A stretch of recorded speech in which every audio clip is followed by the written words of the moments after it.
재건축 규제 완화를 핵심으로 한 9.1 부동산 대책은 주택 공급 정책이 신도시 개발에서 도심 재정비로 방향을 돌렸다는 데 의미가 큽니다. 재건축이 활성화될 것으로 보이는 일부 지역에서는 벌써부터 기대감이 나타나고 있는 반면 서민 주거 안정과는 거리가 있다는 비판의 목소리도 나오고 있습니다. 취재기자 연결해 자세한 내용 알아보겠습니다. 고한석 기자. 네, 고한석입니다. 네, 어제 나온 부동산 대책 핵심은 재건축을 쉽고 빠르게 할 수 있도록 규제를 풀었다는 거죠? 네, 9.1 부동산 대책의 핵심은 재건축 규제 완화입니다. 재건축이 가능한 연한을 10년 단축했고 안전에 문제가 없어도 낡아서 살기 불편하면 재건축이 가능하도록 했습니다. 반면 지난 30여 년 동안 우리나라의 주요 주택 공급 정책이었던 신도시 개발은 하지 않기로 했습니다.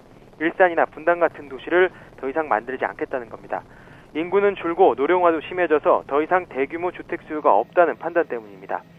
주택 공급 정책의 패러다임이 신도시 개발에서 도심 재정비로 전환된 셈입니다. 아파트 분양받는 청약제도도 대폭 바뀌었습니다. 청약제도는 집 없는 서민들이 내 집 마련의 꿈을 이루는 데 도움을 주기 위해 무주택자들에게 혜택이 돌아가도록 만들어졌는데 이것을 손질해서 무주택자 혜택은 줄이고 집 있는 유주택자들이 받았던 불이익을 없앴습니다.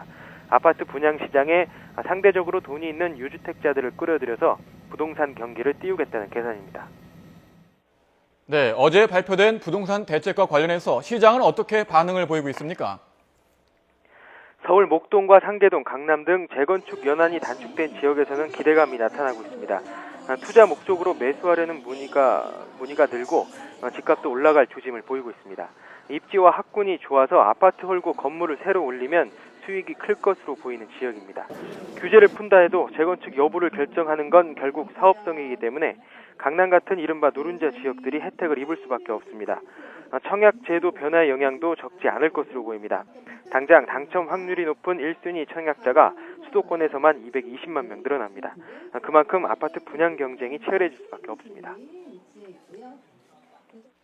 네, 부동산 경기 과연 살아날까요? 전문가들 전망은 어떻습니까? 네, 정부는 재건축 규제 완화로 강남에서 부동산이 달아오르면 그 열기가 다른 지역으로도 퍼질 거라고 기대하고 있습니다. 이른바 강남발 낙수 효과, 물결 효과를 기대하는 겁니다. 전문가들은 사업성 높은 강남 같은 지역에서 집값이 오르고 거래가 늘어날 거라는 데는 대부분 동의합니다. 그러나 정부 의도대로 그 여파가 다른 지역으로 퍼질지는 장담하지 못하는 상황입니다. 부동산 화랑기 때나 가능한 일이지 가구 수보다 집이 더 많아진 지금은 강남만 뜨는 양극화만 부추길 거라는 분석도 나옵니다. 아파트 분양 시장은 활기를 띨 것으로 보입니다. 전셋값이 집값에 맞먹어서 차라리 집을 사자는 수요가 분양 시장에 몰리고 있는 데다 금리가 싸서 대출 부담도 적습니다.